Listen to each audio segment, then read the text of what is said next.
जय श्री राधे। आज हम तमक श्वास की संप्राप्ति और उसका जो है निदान और इसके लक्षण या साध्य असाध्य के बारे में बताने जा रहे हैं और इसके एग्रीवेटिंग फैक्टर कौन कौन से हैं। तो जैसे हमने निदान में जो है सबसे पहले जो है जो भी वात जो हमारा श्वास रोग है ना, वो जो है वात कफ वातात्मक वेतो पित्त स्थान समुद्भवा। निदान में है रज धूम वायु सेवन, शीत स्थान शीतंबु अवतर्पण, अति व्यायाम अति व्यय अध चलना और कफ वर्धक कफ दोष के निदान में निष्पाव मांस पिडालक तिल तेल निषेवना गुरु अन्न दधि अनुपमाश आम क्षीर और कफ दोष के सेवन से। अब हम तमक श्वास की उत्पत्ति पे जाते हैं। तो जो तमक श्वास की संप्राप्ति है, तो संप्राप्ति में निदान सेवन जो है हमारा दो प्रकार का होता है। एक तो होता है हमारा विप्रकश निदान, जो हमारे देश काल के कारण कुपित होता है। जैसे हेमंत ऋतु में अगर आपका कफ संचय हुआ है तो वसंत ऋतु में वो प्रकोपित हो जाएगा, तो उसके कारण भी जो है हमारे कफ का प्रकोप हो सकता है। तो ये विप्रकश निदान है। सन्निकृष्ट निदान में जैसे हमने रात में अगर दही खाया तो सुबह को जो है कफ दोष का प्रकोप हो जाएगा, ये हमारा हो गया सन्निकृष्ट निदान। तो प्राणवाह स्रोतस में जो है हमारा जो वायु और कफ, जैसे कि श्वास रोग में बताया है कि यदा स्रोतांसी संरुद्धम मारुत कफपूर्वकम विष वग्र वज्रति संरुद्ध तथा श्वासान करोति से। तो यहाँ पे जो हमारा मेन स्रोतस है वो प्राणवाह स्रोतस है, और जो संरुद्ध होता है हमारा वो मारुत और कफ के साथ होता है, और जिसके कारण जो है हमारा श्वास रोग की उत्पत्ति होती है। मेनली जो इसमें दोष है कफ वातात्मक वेतो, कफ और वात इसमें मेन दोष है। पित्त स्थान समुद्भव, पित्त का स्थान जो आचार्य चरक ने मेन आमाशय बताया है, तो इसमें आम की उत्पत्ति भी एक मेन कारण हो सकता है। प्राणवाह स्रोतस में जब हमारा वात और कफ का प्रकोप होता है तो कफ के कारण स्रोतोसंग होता है और वात के कारण बीमार गमन होता है, जिसके कारण हमारा श्वास रोग की उत्पत्ति होती है। अब है इसके जो लक्षण हैं, हमारे लक्षण में हमारे जो है प्रतिलोम यदा वायु स्रोतांसी प्रतिपद्यते, जब श्वास वाही यानी कि हमारा प्राणवाही स्रोतस में अवरोध होता है तब कुपित वायु जो है हमारी प्राणवाह स्रोतस में प्रतिलोम गति करने लगती है। प्रतिलोम गति करके ये क्या करते हैं, ग्रीवा शिरस संगुआ श्लेष्मानाम सम उदीर्णम च। तो ये जो है ग्रीवा और सिर में जाके जकड़ाहट उत्पन्न करके कफ को उभाड़कर सबसे पहले पीनस रोग की उत्पत्ति करती है। करोति पीनशेन तेन। नेक्स्ट है हमारा रुद्रो गुरुगुरम तथा, जब हमारी जो वायु है वो कफ के द्वारा अवरुद्ध होकर कंठ में जाके अटकती है तो वहाँ पे गुरगुर शब्द की उत्पत्ति करती है। अतीव तीव्र वेग च श्वास, जब श्वास का अति तीव्र वेग उत्पन्न होता है यानी कि अत्यंत तीव्र वेग से जब श्वास आता है तो इसके जो वेग से प्राणों में पीड़ा पहुँचाने वाले जो श्वास की उत्पत्ति होती है। च श्वास प्राण प्रपीड़िकम, यानी कि जो हमारे प्राणों का अधिष्ठान हृदय को वायु प्रपीड़ित करती हुई श्वास रोग को उत्पन्न करती है। प्रताम्यते अति वेगात च काश्यते, तो जब भी हमारा श्वास का वेग बढ़ता है तब मनुष्य का जो शरीर है वो टेढ़ा हो जाता है। प्रताम्यति टेढ़ा हो जाता है। कुछ लोग जो है यहाँ पे प्रताम्यति से अंधकार में गया हुआ भी मानते हैं। अति वेगात वेग आने पे, और कश्यते बार बार जो है पेशेंट को खांसी आती है। सन्निरुद्धते, अगर हमारा कास का वेग संरुद्ध हो जाता है तो जो है पेशेंट को प्रमोह की उत्पत्ति यानी कि मूर्छा की उत्पत्ति हो सकती है। श्लेष्माणाम उच्यमाने तु भृशम भवती दुखम, श्वास के बढ़ जाने पर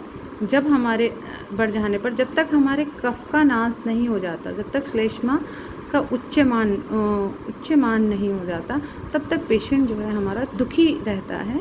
तस्य एव च विमोक्षते मुहूर्ते लभते सुतम, जैसे ही हमारा कफ जो है निकल जाता है तो पेशेंट को एक मुहूर्त के लिए सुख की प्राप्ति हो जाती है। अथस्य उद्वंसे कंठा, उस व्यक्ति के गले में सरसराहट की ध्वनि उत्पन्न होती है और उसको जो बोलने में है वो भी कठिनाई की उत्पत्ति होने लगती है। कठिनाई की उत्पत्ति होने लगती है। ना चापी निंद्रा लपते, जो श्वास का रोगी का पेशेंट है उसको जो है नींद नहीं आती है। श्यान श्वास पीड़िकम पार्श्व तस्य अवगुहति, अगर वो लेटरल पोजीशन में लेटता है श्वास का पेशेंट, तो संयोगवश जो है दोनों पसलियों में कुपित वायु उसको वेदना की उत्पत्ति करती है। पार्श्व तस्य अवगुहति शयनस्य समीर्णम, तो जो वहाँ पे वायु कुपित हुई है वो उसको बार बार जो है पेन उत्पन्न करेगी, वेदना उत्पन्न करेगी, वहाँ पे उसको जकड़ाहट उत्पन्न कर देगी। अशीनो लपते सो क्या, इसलिए पेशेंट जो है लेटा हुआ पेशेंट है वो उठ के बैठ जाता है और उसमें उसको सुख का अनुभव मिलता है। उष्णम च अभिनंदित, पेशेंट को अगर आप उस समय कुछ गर्म उष्ण जैसे गर्म पानी है या भाप दे दो ना, या उसकी सिकाई कर दो आप थोड़ा, तो वहाँ उससे जो है उसको आराम मिलता है।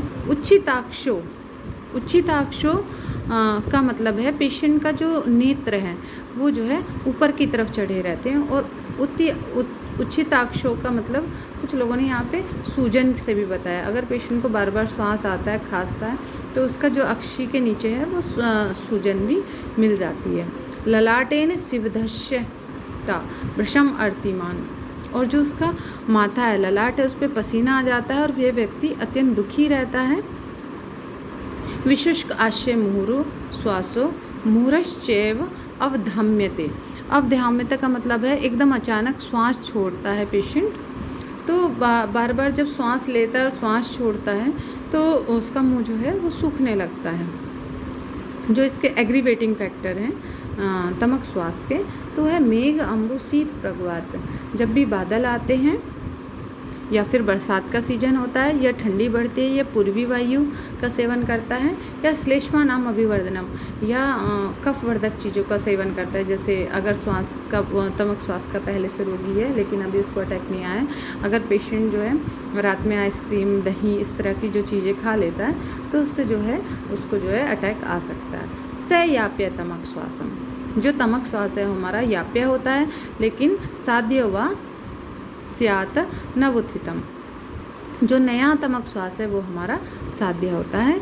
जो हमारा श्वास है तमक श्वास है उसके दो भेद बताए हैं, एक तो प्रतमक श्वास और एक संतमक श्वास।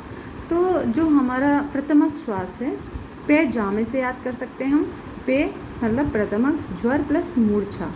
तो प्रथमक श्वास जो होता है हमारा ज्वर मूर्छा परितस्य विद्यात प्रथमक तु तमा,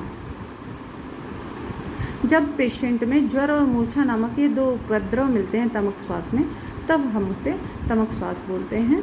और जो इसके एग्रीवेटिंग फैक्टर हैं तमक श्वास के, वो उदावर्त है, रज मीन्स धूल धुएं का सेवन है, अजीर्ण से बढ़ जाता है, किलन का यानी कि क्लेद की अधिकता होती है तब बढ़ जाता है, और निरोधात वेगों के निरोध से ये जो है हमारा प्रथमक श्वास बढ़ जाता है। और दूसरा होता है हमारा संतमक, तमसा वर्धिते अत्यर्थ, तमसा का मतलब यहाँ पे जो तम बढ़ाने वाले पदार्थ हैं उनसे भी हो सकता है, और तम का मतलब जो है हमारा यहाँ पे रात्रि से भी हो सकता है। तो हमारा रात्रि में या जो भी तम को बढ़ाने वाले सब्सटेंस है, पदार्थ हैं, उनसे हमारा ये बढ़ जाता है। शीतांशु प्रशाम्यति, और ठंडी चीज़ों से शांत होता है। इसका मतलब कहीं ना कहीं संतमक और प्रतमक में पित्त का अनुबंध जरूर पाया जा रहा है, क्योंकि बिना वात और कफ जो है वो ठंडी चीज़ों से शांत नहीं होते, पित्त ही ठंडी चीज़ों से शांत होता है। इस रोग से पीड़ित व्यक्ति ये अनुभव करता है कि मैं अंधकार में जा रहा हूँ। मज्ज तश्यत तम शिवाश्य विद्यात संतमक तु तमा, ऐसा पेशेंट लगता है जैसे वो कहीं जो है अंधकार में जा रहा है, इस तरह का पेशेंट जो है अनुभव करता है। और जो हमारा संतमक श्वास है उसमें कहीं ना कहीं हमारे मानस दोष का भी प्रभाव रहता है। Thank you.